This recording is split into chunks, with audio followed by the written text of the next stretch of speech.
Hey guys, getting on Campionato here to talk about some things today in this podcast. I'm going to be talking about this past week in Serie A, as well as European competition, our current UEFA rankings.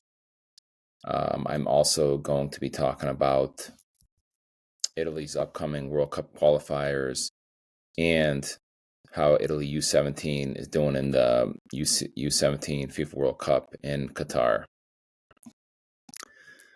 So to begin with I'd like to look at the table, and we have Inter and Roma up top, followed by Milan, Napoli, Bologna, Juventus, Como,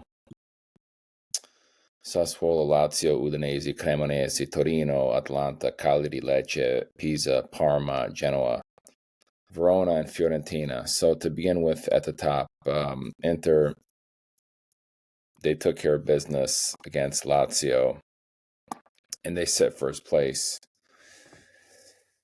I believe it was 2-0. And Roma, they also took care of their business at Udinese. Milan, on the other hand, they had an opportunity to beat Parma. They were winning 2-0, and they ended up blowing up that game, and they tied 2-2.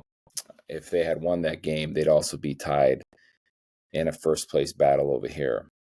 Napoli, they ended up losing 2-0 to Bologna, and now all hell seems like it's going loose over there in Napoli. I heard that yesterday the management, they wanted to speak with Conte. They're probably not happy with the string of results he's gotten, and I really don't know what to say with Conte. I mean, I don't know if he's going to be able to turn this ship around.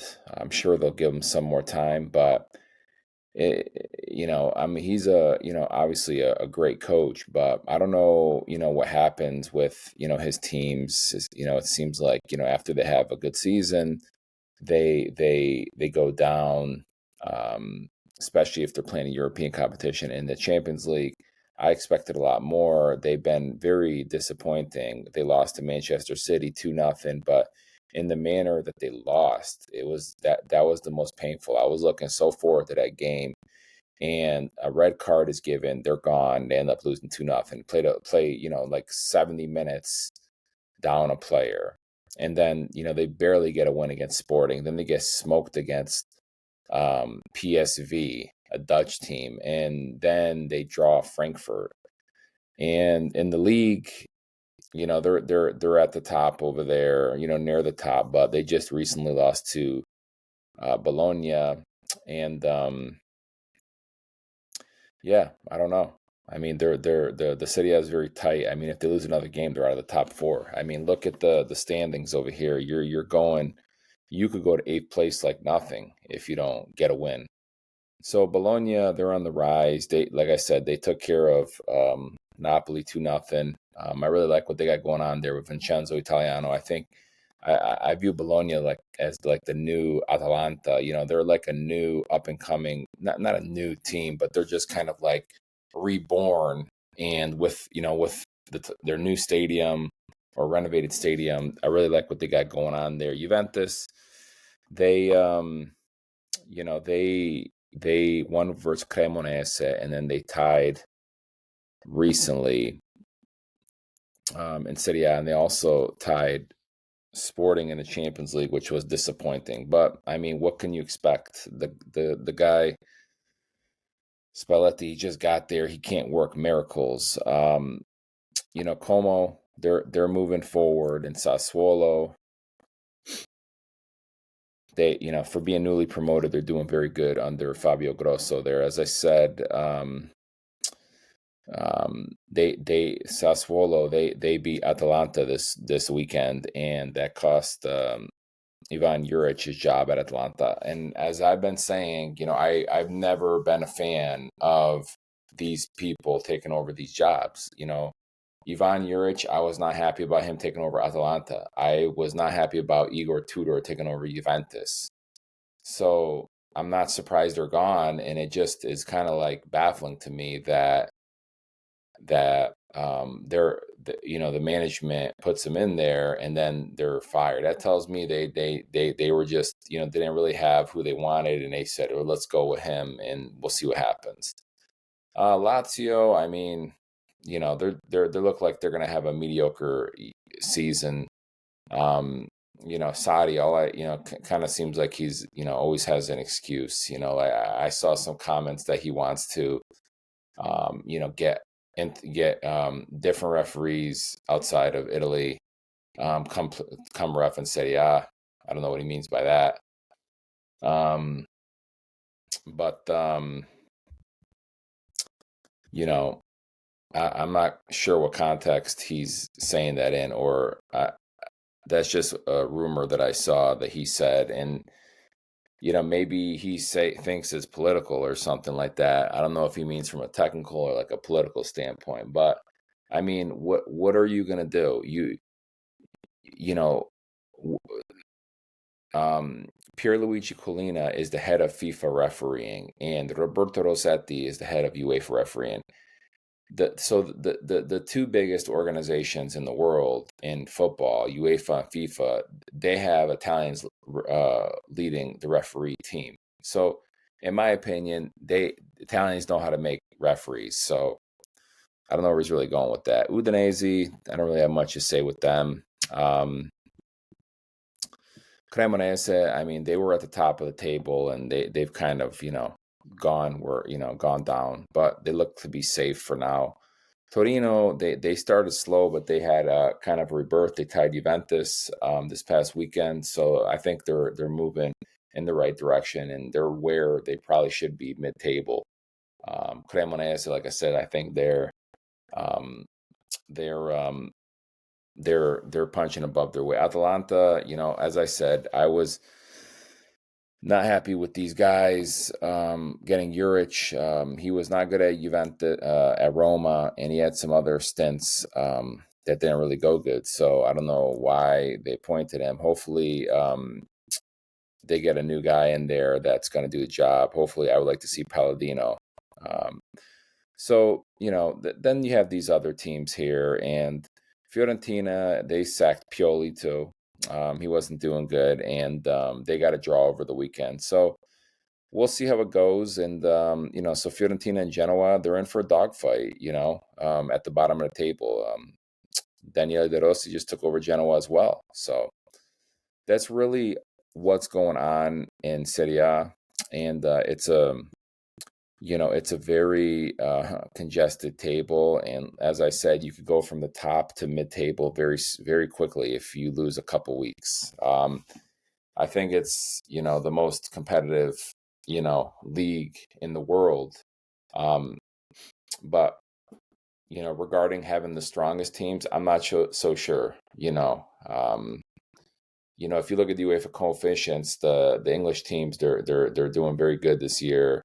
And everybody's so quick to jump to conclusions with the Premier League and being so phenomenal. But if you look at the UEFA coefficients in the past years, they had years where they were down lower than other countries. So they're just having they're having a good year. The Premier League. You cannot deny that. I'm not going to deny that. They're having a really good year. If you want to look at the UEFA coefficients, we could look at that. If you look right here, here's the current UEFA coefficients. This calculation's due is calculated based on multiple years. But if you look over here,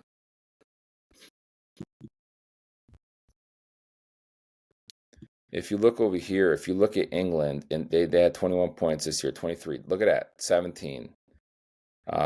Last year they had 29. Now this year they're doing really good. But if you look over here, in 23-24 they were not the highest. They were below Germany and Italy. So, but overall, they are doing very good. The Premier League, and it's to be expected. that they're doing good because they have a lot of money to buy players and, multiple, players per position. So it's an uphill battle, but, like I always say, iron sharpens iron. This is the current UEFA coefficients for Europe.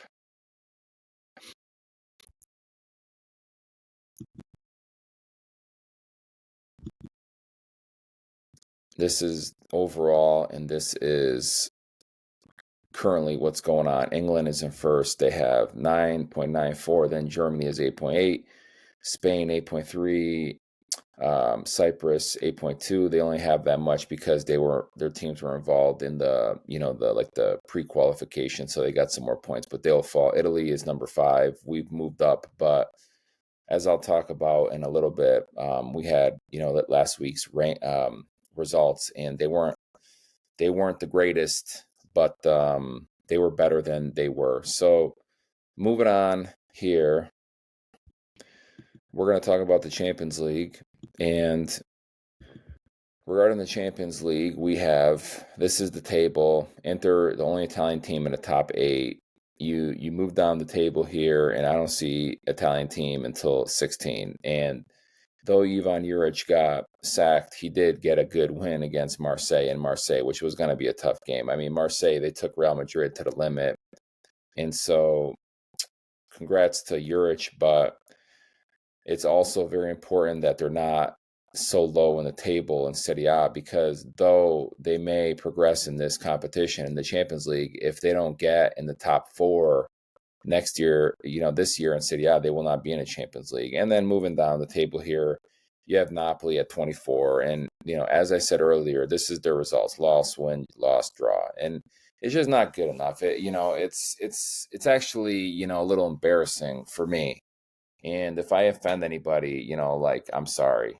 It is really embarrassing to me. And it's embarrassing because Napoli is the Italian champion. And if we're 24th in the table, that's not a good look. I mean, the Italian champion should be in top 8. So that goes to show you that probably Inter should have won the Serie A last year. If they just focused on one competition last year, for sure they would have won it. So, yeah, I know Napoli won, and I'm a Napoli fan and all, but this is just not good enough. Look at that, 24th. They're almost eliminated, and Juventus is already eliminated, and there's 4 matches to go. And Napoli, they have some easier games in their group, in their season, but they still have to play, some tougher teams. I think they have to play Chelsea, and there's time to turn it around. I mean, there's 4 games, 3, 6, 9, 12, and there's 12 points to be had. So we'll see. It's just been very disappointing, and I can't say that I didn't think this was going to happen with Antonio Conte as the coach. He I don't know what it is, but he's just not has been successful in Europe. I mean, I know he had a run where he entered a Europa League final and they lost, but anyways, that's pretty much what's going on. And something that I'm very, eager to see is what the Inter Milan is going to do. I don't know if you guys have seen their schedule coming up here, but Inter Milan has a brutal schedule coming up in the Champions League. They have to play Atletico Madrid in Spain. Atletico Madrid is 17. Then they need to play Liverpool, who maybe, they're getting them at a good time. They're going to have to play Liverpool to San Siro. And then they're going to have to play Arsenal. So they're going to have to play Liverpool and Arsenal at the San Siro. And then they're going to finish off with playing Dortmund. So we're going to see what this Inter side is all about. I would love nothing more for them. I would love nothing more than for them to win all those games. And that would be very refreshing, because all I see on these social media pages from these other people, non Serie A fans or Italian football fans, is that, oh, the Premier League is so far and far ahead of any other league, and I would like to see Inter get some good results against those teams. I want to say we play, Italian teams have played two English teams this year. I think it was Bologna. They played Aston Villa. I think they lost 1-0 in England. And then Napoli, they played Manchester City and they lost 2-0. But you know what? I would expect, I would think that in my head, I know it's hard to go to England, especially being from another country, and get a result in a big European night. So to me, a 1-0 loss, a 2-0, it's really not a big deal. Like if they played a two-legged affair, one home, one away, I would expect both teams to win their match at home, or at least get a result, or a draw or something like that. So I want to see what this Inter team could do. They're the only ones that have been waving the flag the way it should be waved for Italy this year. But there's still time for Atalanta, Juventus, and Napoli to do a better showing for themselves. So keep an eye out for this Inter. They got some interesting games coming up. Regarding the Europa League,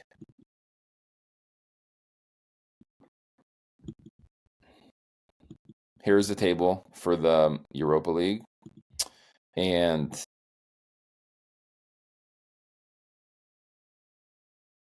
as we know, Roma, they got a win against Rangers this past week, which is very good.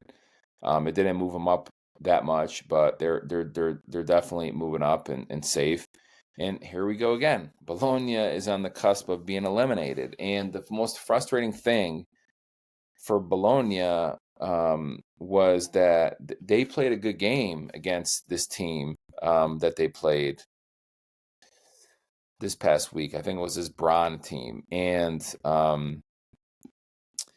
but the problem is that they got a red card in this game, and they had to play the game down a man. So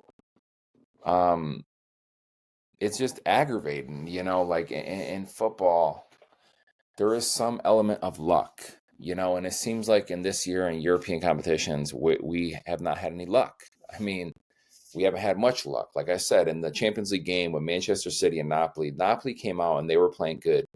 Ever since that game, Napoli is kind of like fallen off, not fallen off a cliff, but hasn't been, what they should be.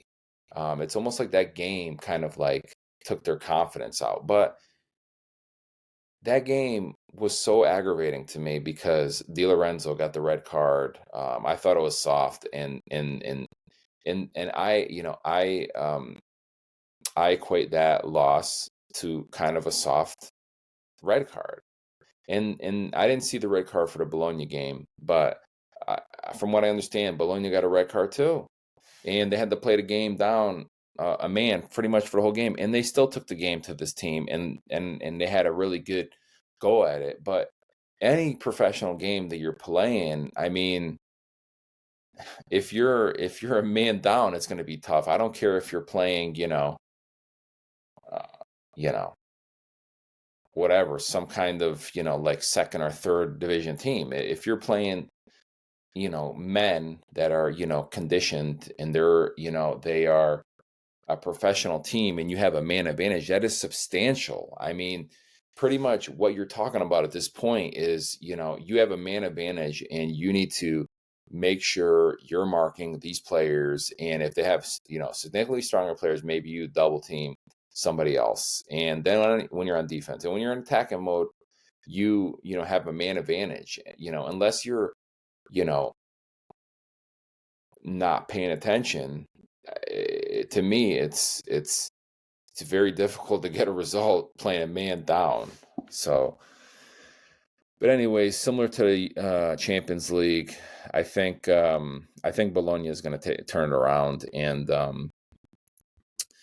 Bologna is too good of a team to not make it past the group stage in the Europa League. They have to play. Wow, they actually got a pretty tough. They got to play Salzburg, then they got to play a Spanish team. Celtic is a Scottish. Then, so I mean, these are winnable results. I mean, Bologna beat Napoli. Bologna has been doing very good in Italy. So maybe they've been. See, here's that red card versus Braun. So, anyways, Bologna's been doing very good in Italy, and I expect them. They have to pass this table.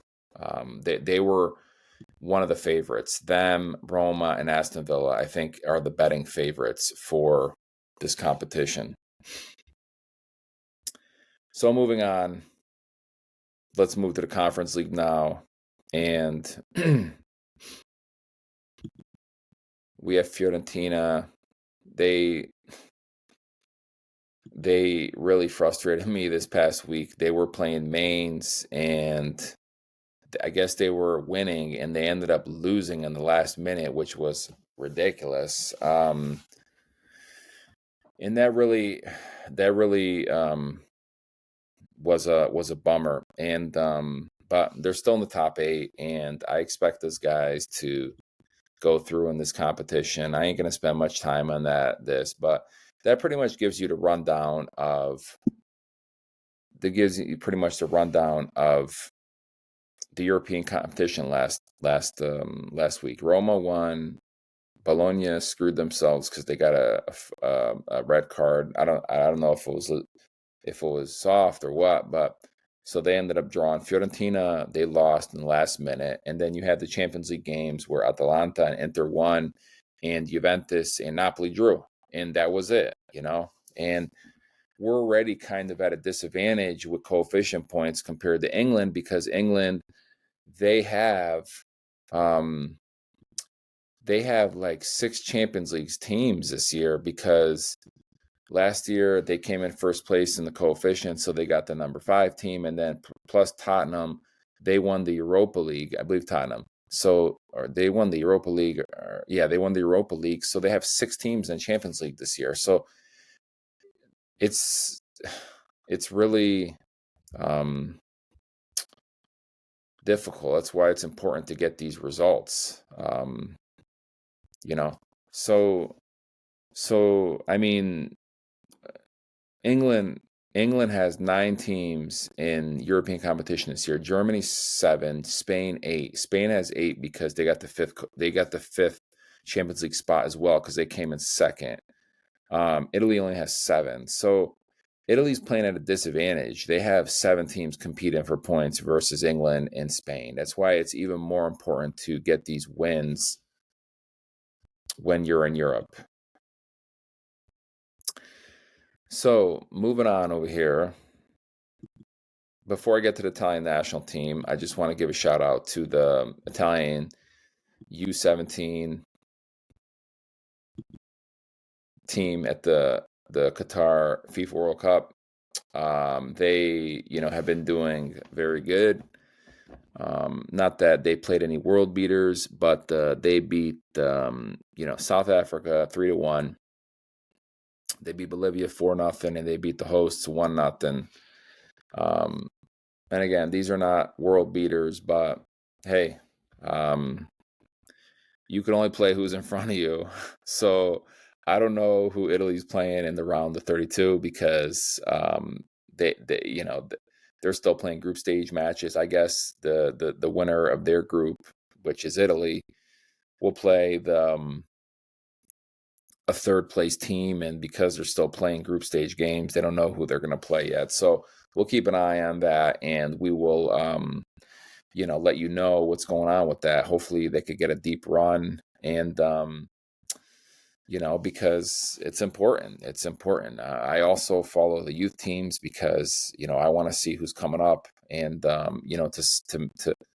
to have optimism about, the national team. And, so, and there is optimism. The U21s have been doing good. It looks like the U17s are doing good. I know, there's some, big mouths out there that were all over Italy because they lost to USA in the U20 World Cup. I really wouldn't put too much, weight on that. There's many, U20 players that are not playing on that team. They're actually playing on the senior team and U21s and stuff like that. So it is what it is. I mean, if you truly have your best U20 players, then, we can compare apples to apples, but it wasn't. And like I told you, the sport has been, globalized, and so teams are getting better. Teams like USA and Morocco, and, these non-traditional powers, they're getting better. They want to get better, and they want to prove their point. So, things like that can happen. So what are you gonna do? So the standings over here for this FIFA World Cup U17, the group leaders: Italy, Japan, Senegal, Argentina, Venezuela, Switzerland, Germany, Brazil, and USA.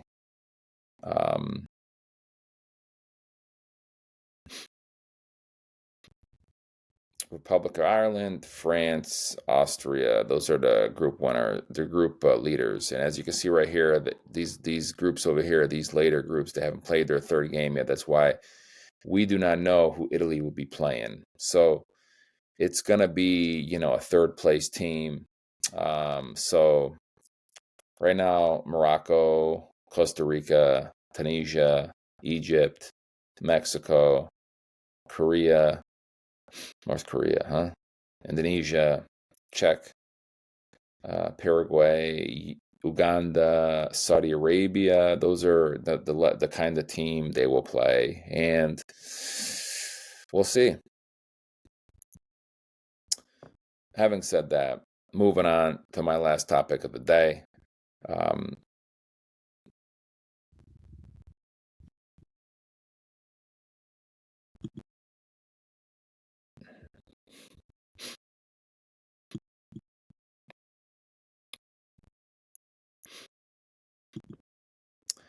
So, excuse me. We have obviously the Serie A and club soccer is on an international break. Again, I don't follow MLS, but or other leagues around the world that are not elite. But I still think MLS is playing, even though it's an international break for everybody else. So I can't call it international break for everybody, but I could be wrong. So anyways, for Serie A, it's an international break, and for the top European leagues, it's international break. So we have the Italian national team, and they are playing Moldova on Thursday, and they're playing Norway on Sunday. And currently we're in second place. We lost to Norway the first game when Spalletti was in charge, 3-0. And I believe we're 16 goals differential, meaning that if Norway wins against Estonia in their game Thursday, that depending on how much they win by, say they win 5-0, that adds 5 more goals. I mean, so basically what I'm trying to say, the only hope that Italy has to finish first in this group is that they have to win their last 2 games, and Norway's got to slip up against Estonia, because if Norway beats Estonia, let's just say 1-0, that's a 17 goal difference. So Italy would have to beat Moldova like 15-0, and then obviously beat Norway by a good amount. And I just don't see that that's going to happen. If you've been following the Italian national team for some amount of time, they not that they're not, good or anything like that. We're 4-time world champions, 2-time European champions. We own the streak for the longest international. We own the streak for longest unbeaten international streak. We have that. So obviously we're, one of the top, soccer nations in the world. And anybody that tells you otherwise, they're just haters and they just don't understand football. But anyways, Italy never, like kills teams. I mean, 1-0, 2-0, 3-0. Okay. I mean, this game they beat Estonia 5-0 a couple months ago. I mean, that's like probably the first time I've ever seen Italy score that many goals. And I've been watching this team since 1990. So I don't think that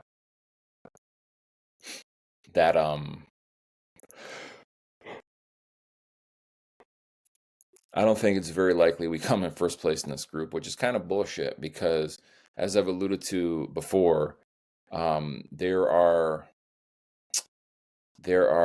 like confederations around the world where teams, like have lost like 4 times, like, and I realize they play more games, but but it's just ridiculous that you could lose 1 time and you could possibly not make it to the FIFA World Cup.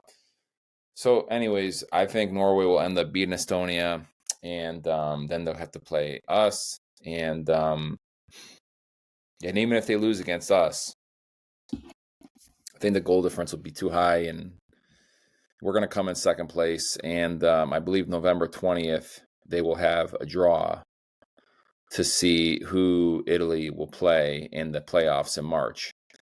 And another thing that's freaking annoying about this is that these FIFA World Cup tickets are on sale and nobody knows who's playing where. So, and people are buying them, and people are buying these tickets, and like, I don't want to spend my money on tickets if I don't know where my team is going to play.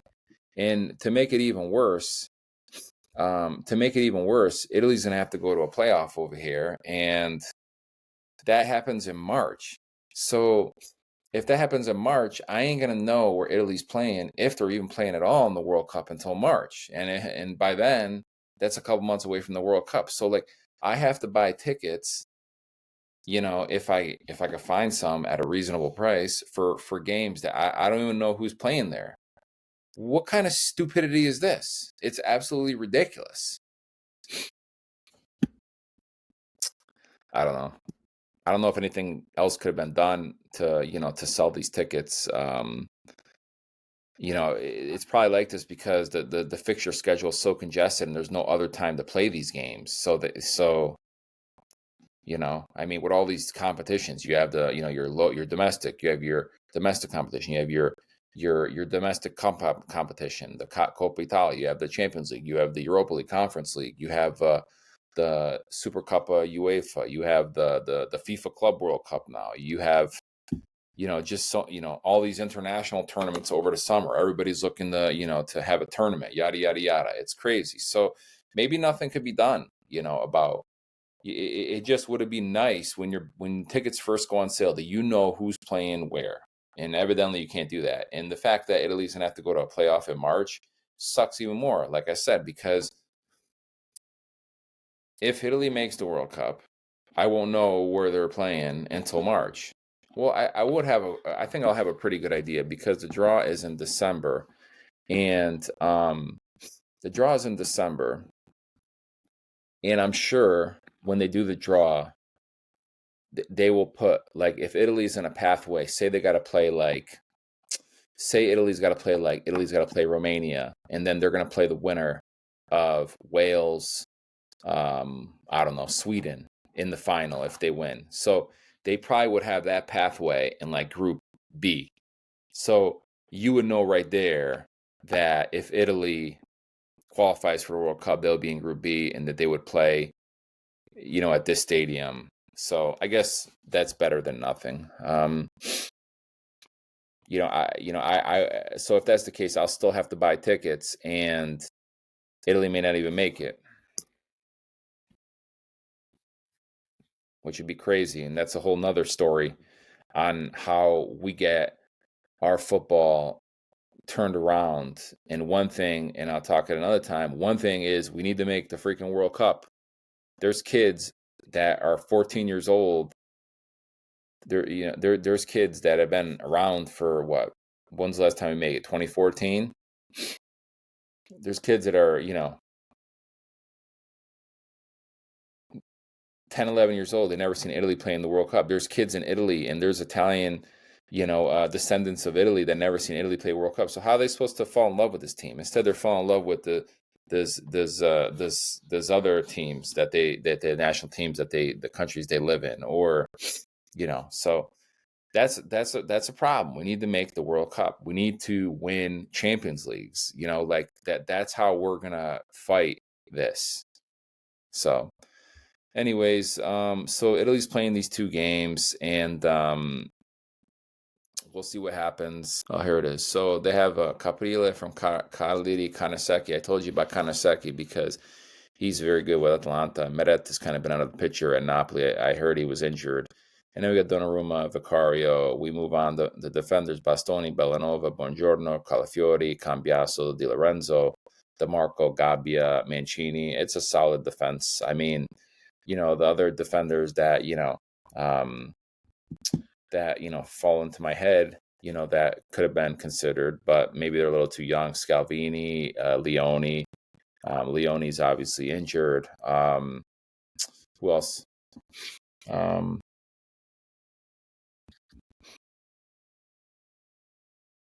know there's a lot of people talking about this guy from the Premier League over there, this Italian guy. He's a right back, the Coyote.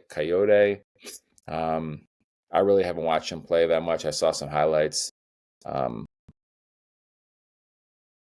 not sure why Gattuso's not picking him.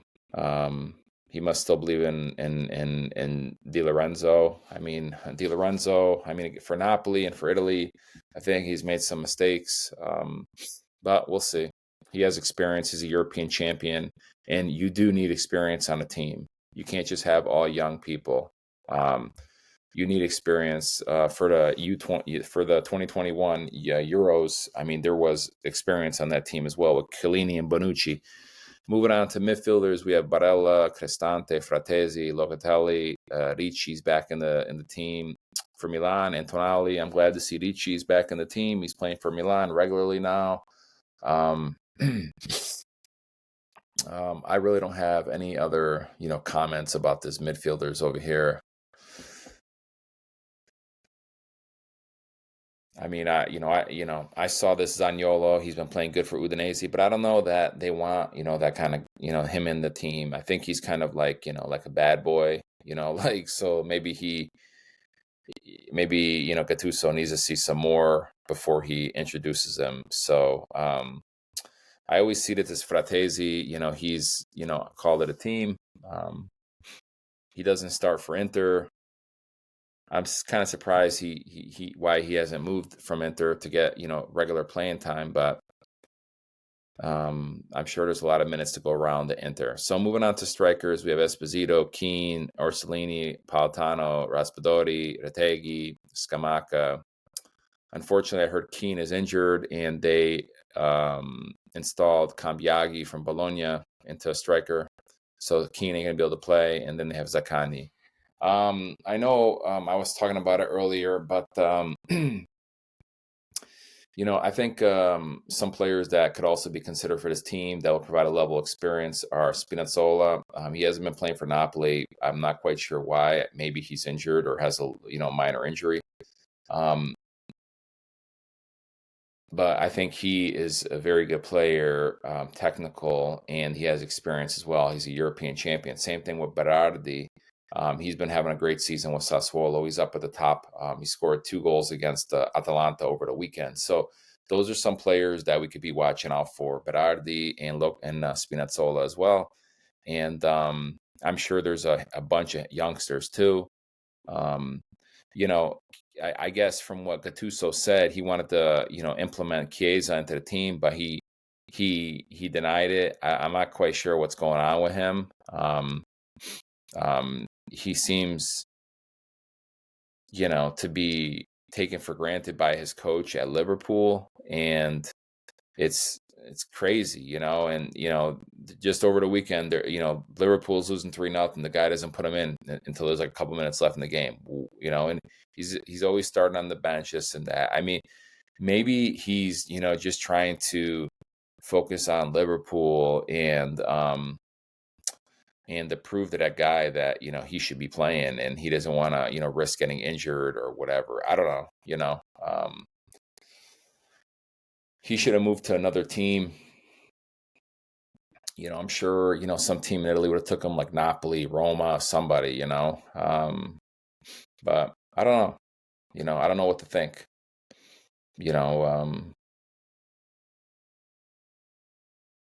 He's probably going to come back. He's probably going to come back for the March qualifiers. If I would have to guess, he probably said, "Listen, I'm not going to be, coming this term, this time, because you guys are already going to go to the playoffs. So I don't want to risk getting injured. I want to focus on my club, and then in the March we have to win these 2 games. I'll be there 100% at your disposal." That's probably what's going to be going on.